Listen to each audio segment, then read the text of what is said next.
रूस ने यह दावा तेज कर दिया है कि यूक्रेन का महीनों पुराना जवाबी हमला विफल हो गया है। राष्ट्रपति व्लादिमीर पुतिन और रक्षा मंत्री सर्गेई शोइगु दोनों ने दावा किया है कि प्रयास काम नहीं आया।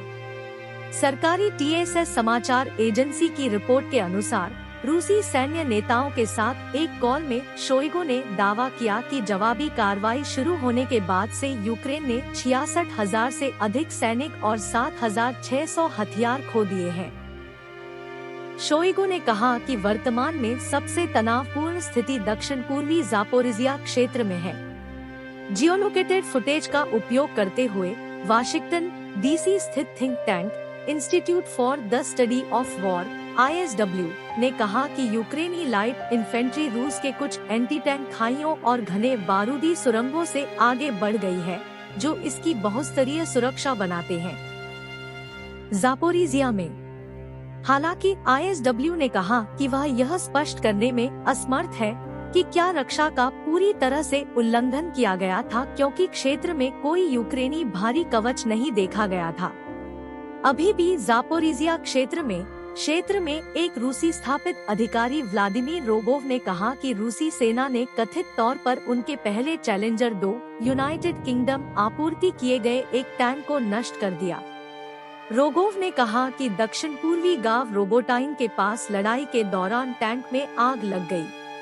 क्लस्टर युद्ध सामग्री गठबंधन CMC ने बताया कि 2022 में हथियारों से लगभग 916 लोग मारे गए या घायल हुए, यह कहते हुए कि रूस ने पुराने क्लस्टर युद्ध सामग्री और नव विकसित हथियारों के स्टॉक का बड़े पैमाने पर इस्तेमाल किया था। CMC ने अपनी रिपोर्ट में कहा कि यूक्रेनी बलों ने कुछ हद तक क्लस्टर हथियारों का इस्तेमाल किया था।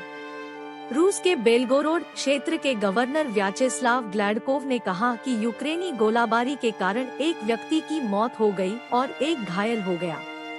रोमानियाई राष्ट्रपति क्लॉस योहानिस ने कहा कि पड़ोसी यूक्रेन में डेन्यूब बंदरगाहों पर रूसी हमले उसकी सीमा के बहुत करीब हुए थे। हम पर हमले हुए जिनकी पुष्टि हमारी सीमा से 800 मीटर 2600 फीट पर की गई थी। बहुत करीब, योहानिस ने कहा। राष्ट्रपति ने कहा कि रोमानिया में कोई ड्रोन या मलबा नहीं गिरा है, लेकिन देश अलर्ट पर है। यूक्रेनी राष्ट्रपति वोलोडिमिर ज़ेलेंस्की ने सोशल मीडिया X, जिसे पहले ट्विटर के नाम से जाना जाता था, पर बखमुट में फ्रंटलाइन सैनिकों की अपनी यात्रा का वीडियो फुटेज साझा किया, जहां उन्होंने सैनिकों को पुरस्कार दिए। सांसद यारोस्लाव जेलेज़न्याक ने कहा कि यूक्रेन की संसद ने रक्षा मंत्री ओलेक्सी रेज़निकोव की बर्खास्तगी को मंजूरी दे दी है। क्रीमियन तातार और पूर्व विधायक रुस्तम उमेरोव को उनकी जगह लेने की उम्मीद है।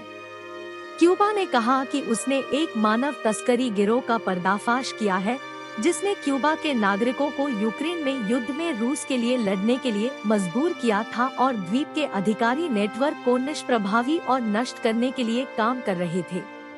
संयुक्त राज्य अमेरिका ने कहा कि उत्तर कोरिया और रूस के बीच हथियार आपूर्ति वार्ता सक्रिय रूप से आगे बढ़ रही है और यह प्रक्रिया संभवतः उत्तर कोरियाई नेता किम जोंग उन और रूसी राष्ट्रपति पुतिन के बीच नेता स्तरीय जुड़ाव की ओर ले जा रही है, शायद इसी महीने। क्रेमलिन ने कहा कि रिपोर्टों के बारे में कुछ नहीं कहना है। अमेरिकी राष्ट्रीय सुरक्षा सलाहकार जेक सुलिवन ने चेतावनी दी कि अगर उत्तर कोरिया रूस को युद्ध के मैदान में अनाज सिलोस और प्रमुख शहरों के हीटिंग बुनियादी ढांचे पर हमला करने के लिए हथियार प्रदान करता है, तो उसे कीमत चुकानी पड़ेगी, क्योंकि हम सर्दियों में क्षेत्र को जीतने की कोशिश करने के लिए आगे बढ़ रहे हैं।